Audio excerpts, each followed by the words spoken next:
Corona के प्रभाव थोड़े कम होने के बाद अक्टूबर 2 तारीख को गांधी जयंती के अवसर पर कुछ दोस्तों के साथ हम पहुंचे कोलकाता में।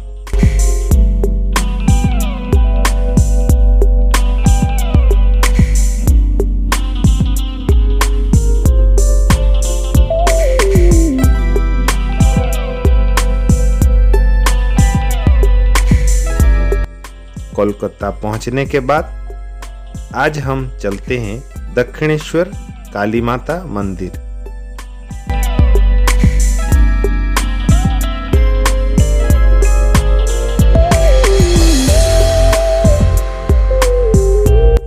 कोलकाता जहां पर हम रुके हैं वो जगह है बड़ा बाजार, और बड़ा बाजार से सुबह सुबह हम अभी निकले हैं दक्षिणेश्वर के लिए।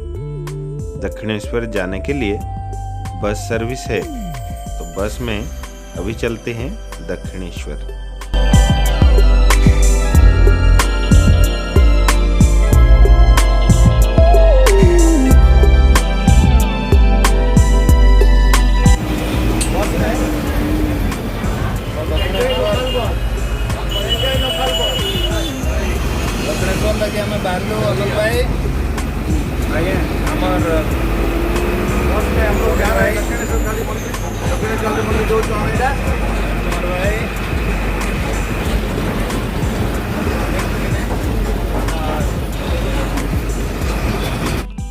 हम लोग दक्षिणेश्वर पहुंच चुके हैं और दक्षिणेश्वर बस स्टॉप से सीधा स्काई वॉक है दक्षिणेश्वर काली मंदिर जाने के लिए।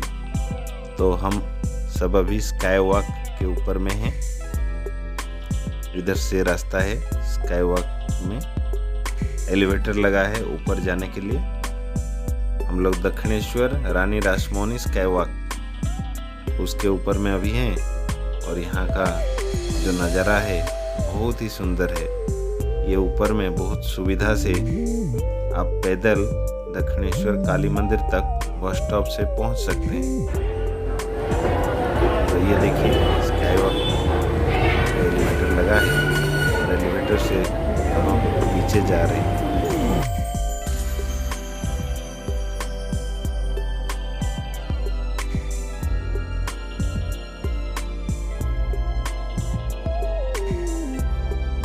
दक्षिणेश्वर काली मंदिर पहुंचते ही यहाँ पे दीवार पर आपको दिखेगा श्री रामकृष्ण परमहंस का तस्वीर।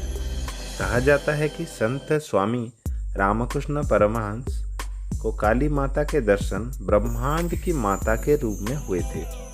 उनके माता पिता को उनके जन्म से पहले ही अलौकिक घटनाओं का अनुभव हुआ था। संन्यास ग्रहण करने के बाद उनका नाम श्री रामकृष्ण परमहंस हुआ था। स्वामी विवेकानंद उनके परम शिष्य थे। संत रामकृष्ण परमहंस को आध्यात्म पर चर्चा करना बहुत पसंद था। एक बार वह नागा गुरु तोतापुरी के साथ बैठे थे। धुनी जल रही थी और ज्ञान पर चर्चा हो रही थी। तभी एक माली वहां से गुजरा और उसने धुनी से अपनी चिल्लम में भरने के लिए कुछ कोयले ले लिए। तोतापुरी जी को माली का इस तरह पवित्र धुनी छूना बुरा लगा। उन्होंने उसे अपशब्द कह दिए। माली हमेशा स्वामी जी की धुनी से कोयले लेकर चिलम भरा करता था। इस घटना पर स्वामी जी जोर जोर से हंसने लगे। नागा गुरु ने कहा कि माली ने पवित्र अग्नि को छूकर अपवित्र कर दिया। इस पर परमहंस ने कहा कि मुझे नहीं पता था कि किसी के छूने भर से कोई वस्तु अपवित्र हो जाती है। यह सुनकर नागा गुरु ने अपनी गलती माना और माली से क्षमा मांगी। अब हम दक्षिणेश्वर काली मंदिर के सामने में हैं। आप लोग यहाँ पर देख सकते हैं स्वामी विवेकानंद का एक मूर्ति, बहुत ही सुंदर मूर्ति है। जैसे लगता है स्वामी विवेकानंद स्वयं यहाँ पर खड़े हैं। आसपास के जो दृश्य है वो भी बहुत मनोरम है। यहाँ पर आप जब आएंगे तो सामने का ये दृश्य देखकर आप भी प्रलोभित हो जाएंगे।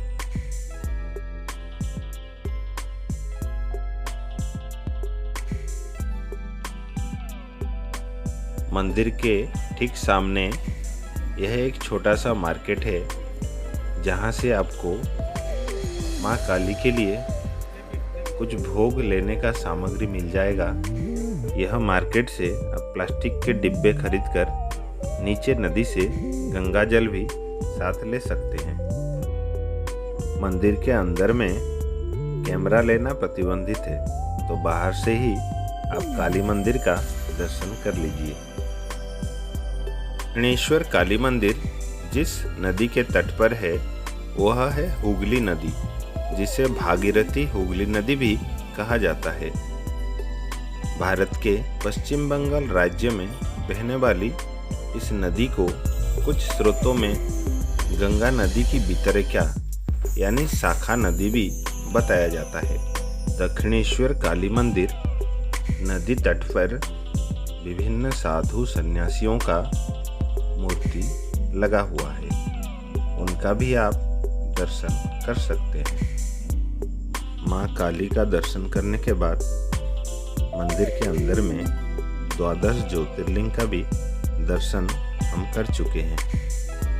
हुगली नदी के दूसरे तट पर है बेलूर मठ। बाहर निकल के फेरी पकड़ने के लिए जो रास्ता है उसी रास्ते में ये सब दुकान आपको मिल जाएगा।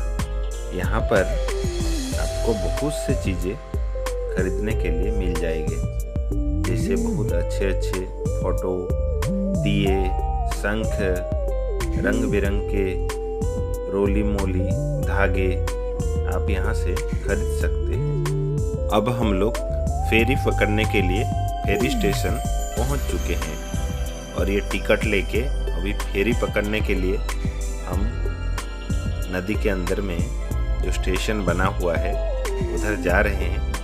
तो इधर से आप नदी के अंदर में बहुत से सुंदर सुंदर दृश्य देख सकते हैं। तो दृश्य देखिए और उसका मजा उठाइए।